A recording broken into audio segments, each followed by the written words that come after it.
think somebody's gonna be very happy this year, Raven. Guys and girls, this is it. The end of season 5.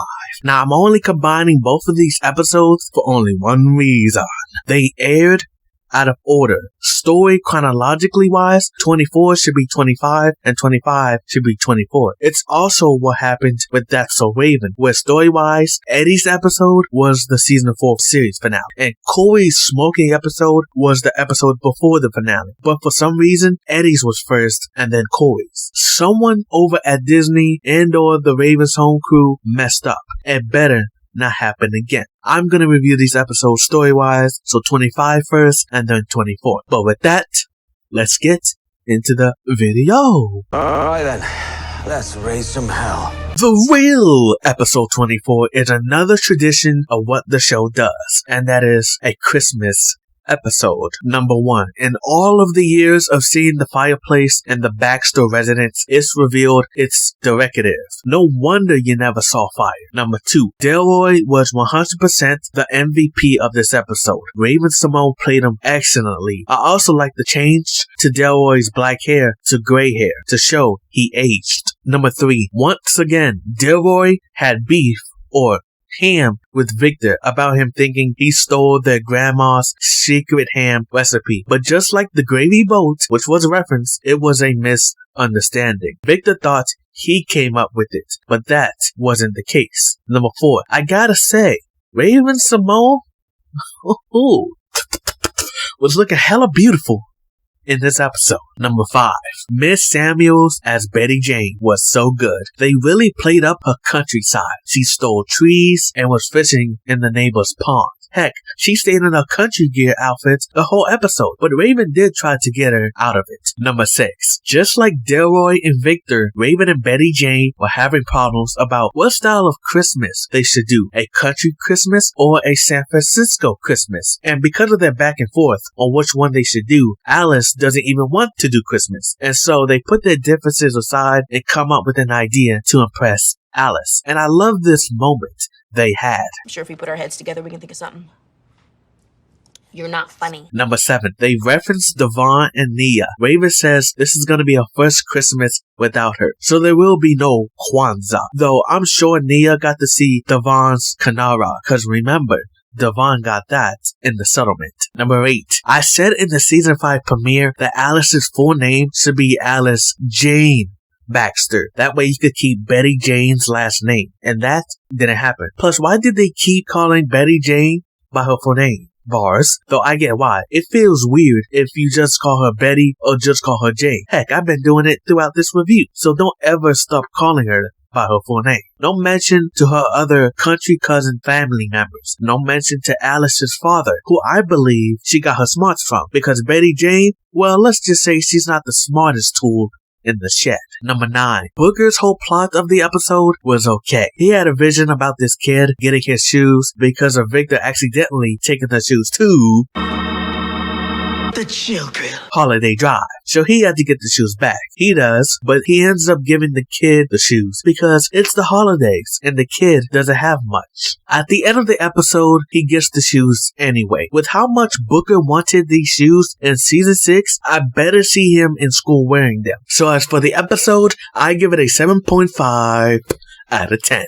When it comes to season 6's Christmas episode, I need them to go back to focusing on Booker, since those tend to be his episodes. He was a focus in the season 5 episode, but not the focus. That's the one thing that was missing from this. To add to that, Booker didn't have his Christmas cray-cray he usually has, since it's his favorite holiday, along with his cray bells. Then again, the bells are back in Chicago. I'm going to rank the Christmas episodes from best to worst. Number 3, season 5. Number 2, season 3. The one that started it all. And it was good. Do you know how I always say what is Tanya's family maiden name? Looks like it was possibly revealed. Raven was baking some cookies and said, "This is my grandma's Mary Bell's ginger snap cookie recipe." Thanks to Garrett, he loses it. But in the end, they make the cookies. Now, this might indicate the writers finally revealed the name. So it would be Vivian Marybelle, Tanya Marybelle, Carol Marybelle. Talk about her later. But I don't buy it. maybe it was Loridia's recipe, so her full name would be Loridia Mary Bell Baxter. But I'm gonna go with the best option, and that is Loridia's mother, Raven's great grandmother. It makes the most sense because of the season 5 episode of her being a cook and the whole ham thing. Raven didn't want to keep saying great grandma every single time, so she said grandma for short. Vivian didn't give off Christmas/Thanksgiving cooking vibes. Is it possible? Yes, but for me, it has to be Loridia or most likely her mother. And if that's the case, her full name could be Mary Bell Baxter. And number 1, season 4, great two-parter. One of the best episodes from that season that I can remember. Loved how Booker was sad thinking Christmas would suck and everyone was happy while trying to cheer him up. But then that flip-flopped with some visions, with Booker being happy now and trying to cheer up everyone since they were now sad. Remember Little Z? Yeah, he was referenced. With that being said, let's move on. The Real. Season 5, episode 25 is about Victor celebrating his birthday, turning 60 years old. And for his age, Rondell still looks like he never aged. Number 1, I get you need extras for scenes, but who were those people at Victor's birthday party? Do they work at the Chill Grill? Do they live in the neighborhood? I don't know. Number 2, Alice has the ability to recognize gifts just by shaking it. You know who also has this ability? Tess. This was shown in the season 3 Christmas episode. Wait, how do you know what's inside? Let's just say I have a gift. Despite having the same gift, I prefer Tess's version. Though maybe that's because it was actually a whole episode about it. Alice's gift to Victor was a bag of coffee beans, or where he grew up on the farm. Number 3. Guess who's back again? Shady's back. Tell a friend. Tanya has finally arrived. Welcome back. I missed you. Not only can I say Tanya was referenced in the episode, but physically appears in the episode. Just like Rondell, T. Crystal for her age, finger looking good. Now I know she was back for many months, even before people were saying it in my comment section, but I just played dumb and played it up for the camera. Now I don't have to anymore. Number 4, Raven forgot to send an invite to Tanya, and she almost didn't appear in the episode because of that. But Tanya's like, no invite is not going to stop me from seeing my man on his birthday. With how busy Tanya is in London, everyone is shocked that she showed up to the party. I mean, she didn't even show up for Victor's heart attack, but it's revealed she didn't even know about it. And this whole scene gets a big laugh out of me. It's the funniest thing in the episode. You had a heart attack? You didn't tell her? You didn't tell her about the party. That's nowhere near the same thing. Remember in my season 5 episode 1 review, I gave the explanation how Tanya could have been the one to bring in Raven and Booker to the hospital, but I do like this. Number 5, I wish there was a sentence somewhere during Victor's party on his family members not showing up in the episode. Raven could have been like, Loridia sends her birthday regards. Same for Delroy and Corey. Number 6, the picture is official now. I can officially say Neil is a motherfucking copy of Chelsea, and not a good one at that. Number 7, what is with Neil and Magic this season? I swear that whole Tasha coming to life has stuck with him. Number 8, there's an attic in that house. I feel this is the first time it being brought up, and you don't even get to see it. I went over the blueprints of the house in my season 5 episode 23 review. Number 9, Alice is coming closer to finding out Booker and Raven has visions. If I'm sticking to my Halloween theory and Alice finding out not too long after the 100th episode by putting the book, Raven, Chelsea, and Booker almost slipping, then she's to find out in between this episode and season 6 episode 1 off screen. I still stand by her saying it's not her secret to tell once it's revealed. Number 10, major development here. Victor reveals he would have married Tanya's sister, Carol. I thought Tanya was an only child, but thanks to some That's So Raven fans, Carol was actually referenced in Escaped Clause, just not by name. Perfect gift for the perfect size 8. Size 6. Your sister's gonna love it. I hope to see it on the show at some point. Anyway, that deserves a whole flashback in and of itself, if you want to show how Victor and Tanya got together. This will be the time where I will do a whole pitch, but I'm not going to do that this time. Number 11, the extra Dave finally talked. news. He finally talks to Laszlo after not talking to him for weeks by blowing him out. I mean, Laszlo, he made Dave miss his engagement party. Laszlo about to be the Gunther of the show. I better see Dave's wife next season and confirming Dave is the stepfather to Evelyn Darksoul. Number 12. Tanya even knows Laszlo. How does Raven not remember him? Laszlo still has that mullet from the flashbacks. It's in a freezer. Number 13. Booker's plot in this was just recycled from episode 2. In that, he wanted to show how much he cared. And here, he wanted to get the perfect gift. At the party, everyone got Victor a great gift, which made Booker feel ashamed because all he got him was a lame mug. Victor wanted Booker's gift, but that's when Tanya showed up, making Victor forget about his gift. In the kitchen, Booker talks about getting a great gift, and that's when they go to the attic to look for one. They find the picture of Vic and Tanya in the woods, and where they carved their initials on. That's when Booker gets his vision about Neil saying, "This will make the perfect gift for your grandpa."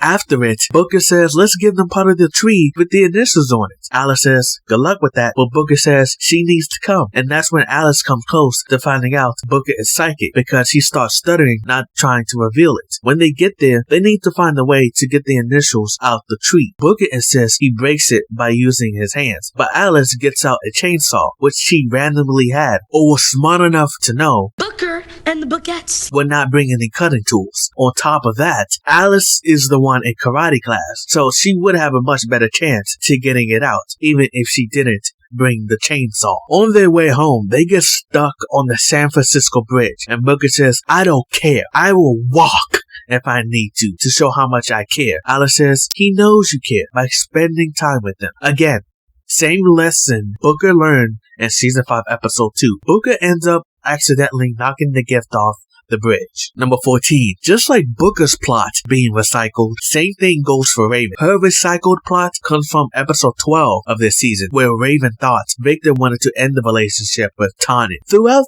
the entire episode, Victor is so nervous to talk to Tanya because they have a long distance relationship and they haven't seen each other that much. I could feel him on that. I went through that once. Victor probably goes months or years without seeing Tanya in person. Most of the time, they probably video chat each other. Tanya travels back and forth as well. Who knows the last time Tanya saw Victor before this episode? I mean, in season 2, Tanya told Victor to get a new hobby. Have you always done that? Nope, it's new. Your mom wanted me to get a hobby. There it is. Looks like he dropped that hobby. Tanya tells Victor to come to the couch and talk to her. And that's when Victor brings up Carol. Raven sends them out for lunch. But that's when Raven gets a vision and Victor says, I can't live like this anymore. And Raven has to stop that. At The Chill Grill. the two hang out. Tanya reveals she is originally from across the bay in Oakland. Raven then shows up to stir the pot even more. Laszlo insists Victor takes her to his boat. A boat he lives on. A boat he most likely bought after episode 19. Guess Alana won't be seeing the boat seriously. What happened between those two? Victor asks Laszlo to distract Raven so he could take Tanya to the boat. But Raven ends up on the boat anyway because she mom trips Laszlo to telling her where they are. Raven gets the second funniest line in the episode.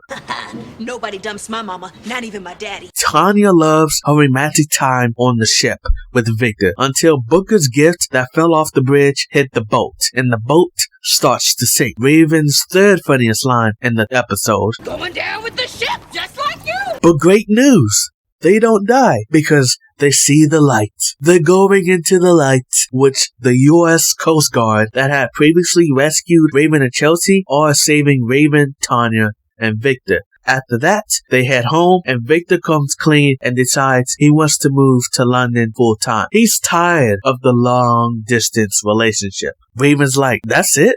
What was I worried about? Booker and the gang entered the room and Booker gives the mug to Victor and he loves it. They tell them about the tree and that's when Booker and gang realize Booker sunk the boat. Tanya laughs about the situation and says, Booker is just like you, Raven. Number 15. With Booker sinking Laszlo's ship, he's gonna need a place to live and insists to Victor that not only he sleeps at their place, but in Victor and Tanya's room since Victor is moving to London. Victor says no, but Laszlo basically blackmails them without telling them he's blackmailing them. Otherwise, he's gotta tell the US Coast Guards what happened and he's going to sue them. Victor then tells Laszlo where their bedroom is, but does he need to live in their room? Why not make him live in the attic? But based on Booker getting boxes from the attic, maybe it's unlivable, though they could clean it up and make Laszlo live there. Regardless of all that, I think it's going to be cool to see Victor and Tanya's tree in the background. Whether Laszlo has it in the attic or he has it in Victor and Tanya's room. It will show not only continuity, but show Booker really had a good gift. Even though this episode was recycled from 2 episodes in the past of season 5, I give the episode a 9 out of 10. And it's not even just for Tanya showing up.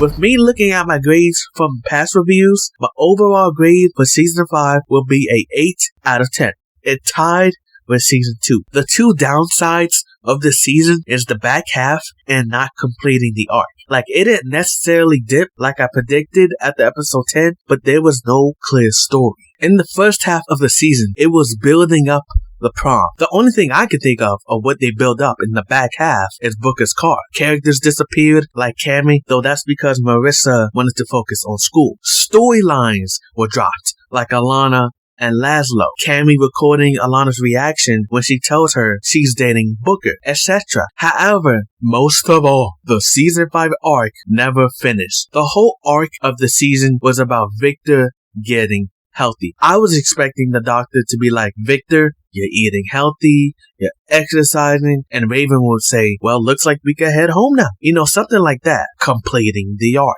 I only have one exception to this. The arc is not finished yet. It's in the season 6 finale. The doctor says to Victor, you're eating well. You're exercising well. But what would be the reason for Raven and Booker staying in San Francisco for season 7? I have no idea. I mean, I don't even know if Rondo is gonna be there full time anymore, or at all. The Ravens Home fandom page says he will remain there, but nothing's official yet at the time of this recording. If they completely drop this Victor being healthy storyline in season 6, this will be me. Well, that's just lazy writing. Because this was just the writer's excuse just to get Raven back in our hometown. 2 more things before I go. I love Disney and the Ravens Home crew promoted season 5 heavily. Now, they promoted the show in the past, as always, but they would usually stop like after the 3rd episode. They still don't use their Twitter and Instagram accounts anymore. If you're not gonna use it, delete it. I don't know why I'm still following them. Of all episodes, Raven had 12 visions this season, if you include the flashback vision from episode 19. And Booker had 17 visions. I was kind of hoping Raven would have had more visions than Booker this season, or at least be equal to him. And the whole flip-flopping the episodes, Booker ends up having the last vision of the season, and not Raven. But that's all I got to say about that. Let me know. Did you enjoy season 5? Did you love all the nostalgia / callbacks to That's So Raven? For season 6, though, I won't be letting it slide anymore. Otherwise, it would be forced to me. But if they can naturally work it into the dialogue, then it would be fine. It was an honor to review every episode. Don't think I will keep that going for season 6, unless y'all want me to. So let me know in that comment section. With that being said, get your fingers up and say it with me. Oh, almost forgot. Ladies and gentlemen, I will be giving my season 6 predictions eventually. Now, with that truly being said, get your fingers up and say it with me. Tanya's fucking back. Mama Baxter is back. Baby. Bye. Wait a minute. Did you just have a vision? I hope you didn't see what we got you. Of course I didn't. I mean, no, I didn't.